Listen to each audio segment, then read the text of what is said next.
H&R Block ran up approximately 30% since the spring of this year. And so the question is, why did it run up? And is the company still cheap? And so that's what I want to dive into in this video. And so guys, as you smash that like button, let me run that intro. What's up guys, and welcome back to the channel. Now maybe it might be because I'm a CPA and I have a small tax practice on the side, but I'm very partial to H&R Block's business. I just see tax prep being done for a long time, and I see a lot of people continuously rely on companies like H&R Block because they're not comfortable doing their taxes on their own. I mean, that's why I have a business myself. In fact, I've been doing it for so long that I have to turn away clients every year, and I've been trying to bring down my book to focus on other things. And so it really tells you the amount of demand there is for good accountants out there. And there's just fewer and fewer accountants in the industry as time goes on, as people continuously move into different areas like I have. And so of course that makes the offerings for tax preparers much more valuable, especially as the tax code continuously gets more and more complicated. And so that's why I never really bought into the story that because the IRS is going to allow you to file directly with them, that it would impact H&R Block's business. Yeah, so what? You can file directly with the IRS,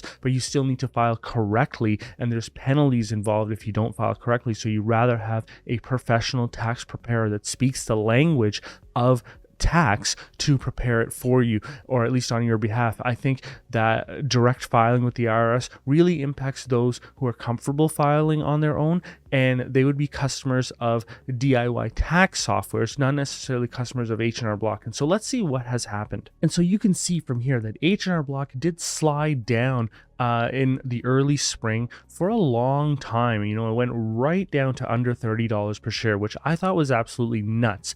And what that really did was, if the sustainable EPS of this company is approximately $4 per share, and you know you're earning $4 on $30 per share, that's an approximate 13% equity yield for a company that's absolutely necessary. You can definitely see that the services are going to be required into the future, as they have been required in the past. I don't see them making less money. And in fact, as the US population continues to increase, I would say that they have the opportunity to generate more and more revenues. I don't believe in the thesis of the DIYs crushing the business. And so, or at least not at this point. I mean, those DIY softwares have been around for at least 20 years now. So if it was going to crush the business of H&R Block, it would have done it by now. But you can see that there is a portion of the tax filing community that requires professionals. I mean, that's why I even have the business, right? And so you can see that I never really bought into it. This is where I was buying it.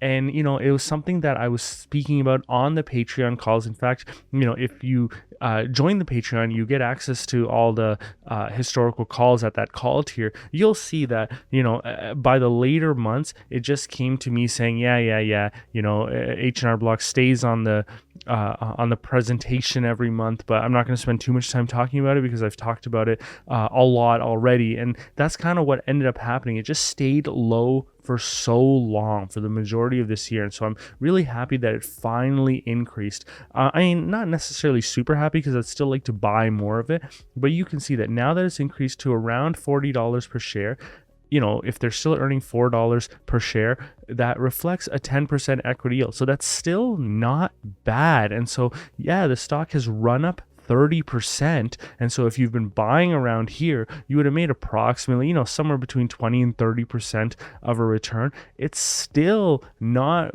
inexpensive at the current share price. And so I'm not telling you to buy it or sell it or whatever, but I'm just saying that a 10% equity yield for a business that's absolutely important into the future is phenomenal. And so there are still opportunities here. And then the other thing that I want to point out is that, yes, you can make high returns on low risk businesses. I think the mistake that a lot of YouTubers make in the finance space is that in order to go after high returns, they go after those higher risk, high technology type industries. But you can actually find high returns in low risk, low, high predictability type industries if, you know, certain situations come up, like I would say the overreaction to the DIY direct filing with the IRS. That was the perfect type of opportunity to load up on H&R Block as the market overreacted and overcorrected on the name. And so these types of opportunities exist, and you don't have to be a tech whiz and understand what the next chip is going to look like and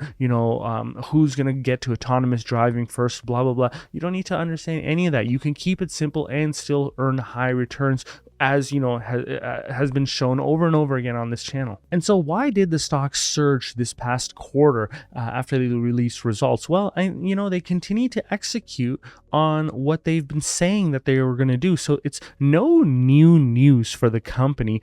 All of this stuff has been expected. And so really what are they doing? They're trying to return to the investor 100% of the free cash flow that's generated.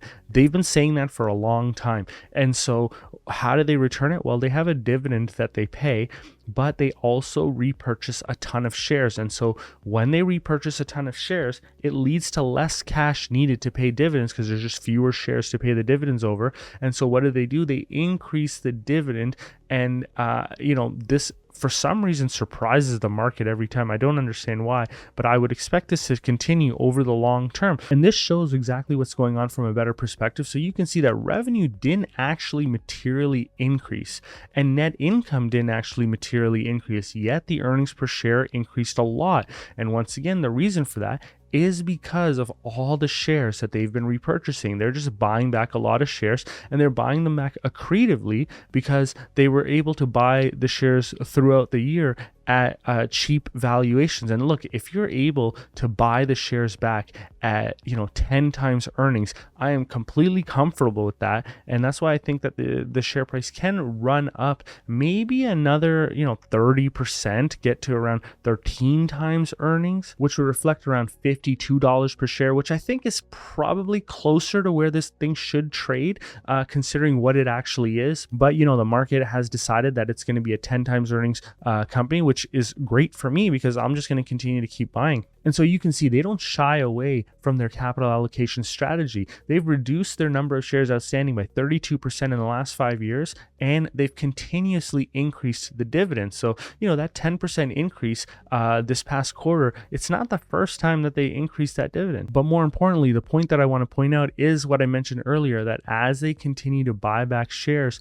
notice the total cash that's used to pay dividends, it has declined. And so should you expect higher dividends into the future? Yes. Or should you expect higher increases to the dividend in the future? And the answer is yes. And just rough math here, the 10% increase that they announced at the end of this past year, this will bring them back up to the fiscal year 21. So I think they're trying to stay around that $200 million paid per year. And so, as they continue to buy back shares, you're going to see it once again drop down. And then, of course, they're going to have to increase the dividend to get themselves back to that $200 per $200 total dividend payout amount. And so they reiterated their goal, which is to return 100% or more of free cash flow annually. And so this takes us into their fiscal year 2024 outlook. You can see that they're only expecting revenue to grow at around 2.5%. However, they're expecting EPS to grow at the midpoint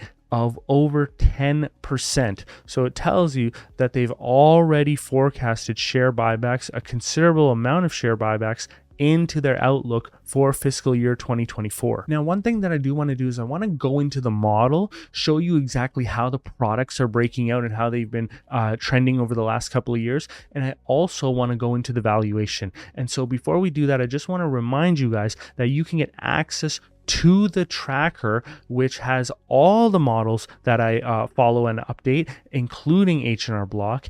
And once you get into the tracker, you can click into any one of the individual models, for example, H&R Block, and you can get access to the full H&R Block model, which I think is very important. And you can get access to the model, the tracker, everything at that low $5 a month tier. And if you want to join us for monthly calls, you can join us at that higher tier. Okay, let's get into the model. So you can see here that H&R Block, their tax prep business has continued to increase year over year. But what I want to point out is that their DIY business, although it has increased year over year, it has actually declined in 2022 and in 2023. So, just be careful of that. And then the refunds transfer business has gone lower, even lower than the amount that it was in 2020. So just be careful of this as well.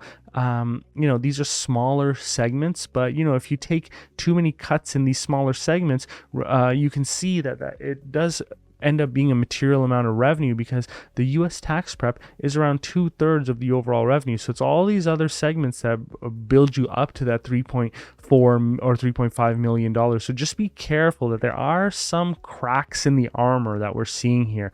The other thing is, Emerald Card is down a lot too, which is surprising to me.